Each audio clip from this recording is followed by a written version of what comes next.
রাজধানীর বিশৃঙ্খল বাস পরিবহন খাতে আসছে বড় পরিবর্তন। ঢাকায় চলাচলকারী সব বাসকে একক ব্যবস্থার অধীনে আনার ঘোষণা দিয়েছে অন্তর্বর্তী সরকারের প্রধান উপদেষ্টার প্রেসউইং। মঙ্গলবার ২৬ আগস্ট গভীর রাতে প্রধান উপদেষ্টার ভেরিফাইড ফেসবুক আইডিতে প্রকাশিত এক বিবৃতিতে বলা হয়, দীর্ঘদিন ধরে ঢাকার বাস পরিবহন খাত নিয়ন্ত্রণহীনভাবে চলছে। রাস্তায় প্রতিদিন বাসের প্রতিযোগিতা, বিশৃঙ্খলা, ভাড়ার নামে প্রতারণা আর দুর্ঘটনায় জর্জরিত যাত্রী সাধারণ। তরুণ ও শারীরিকভাবে সক্ষমরা কোনোভাবে বাসে উঠতে পারলেও নারী, শিশু ও প্রবীণদের জন্য গণপরিবহন হয়ে উঠেছে দুর্ভোগের আরেক নাম। প্রেসউইং জানায়, রাজধানীর যানজটের অন্যতম কারণ অনুপযোগী রুটে চলাচলকারী অসংখ্য বাস।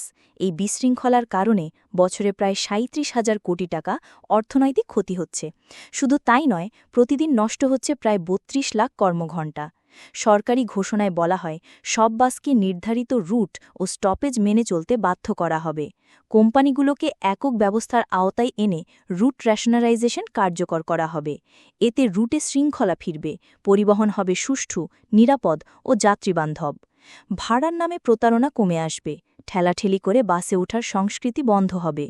প্রেসউইং আশা প্রকাশ করে, উদ্যোগটি বাস্তবায়িত হলে রাজধানীর লাখো মানুষের জন্য গণপরিবহন সহজ, দ্রুত ও আরামদায়ক হয়ে উঠবে। পরিবহন বিশেষজ্ঞ ও নাগরিক সমাজ বহুদিন ধরে ঢাকার পরিবহন খাতে একক ব্যবস্থার দাবি জানিয়ে আসছিল। তাদের মতে, অসংখ্য ছোট ছোট কোম্পানি ও ব্যক্তি মালিকানাধীন বাসের প্রতিযোগিতা শুধু বিশৃঙ্খলায় বাড়ায়নি, দুর্ঘটনার হারও কয়েকগুণ বাড়িয়েছে। যাত্রী সেবার পরিবর্তে লাভের দৌড়ে নেমে পড়া এই মালিক শ্রমিক গোষ্ঠী রাজধানীর ট্রাফিক ব্যবস্থাকে প্রায় অচল করে তুলেছে। ঘোষণা অনুযায়ী সব বাস নির্দিষ্ট কোম্পানির অধীনে পরিচালিত হবে। বাসগুলো নির্ধারিত রুট মেনে নির্দিষ্ট স্টপেজ থেকে যাত্রী তুলবে। রুটের বাইরে যাত্রী তোলা বা নামানো যাবে না। ভাড়া নির্ধারণ করবে কর্তৃপক্ষ। ফলে যাত্রীদের আর দর কষাকষি বা প্রতারণার শিকার হতে হবে না। একই সঙ্গে চালক সহকারীদেরও নির্দিষ্ট প্রশিক্ষণ ও নিয়ম মেনে চলতে হবে। ঢাকার সাধারণ মানুষ মনে করছেন, যদি ঘোষণা বাস্তবায়িত হয় তবে তারা প্রথমবারের মতো একটা সুশৃঙ্খল পরিবহন ব্যবস্থা পেতে পারেন।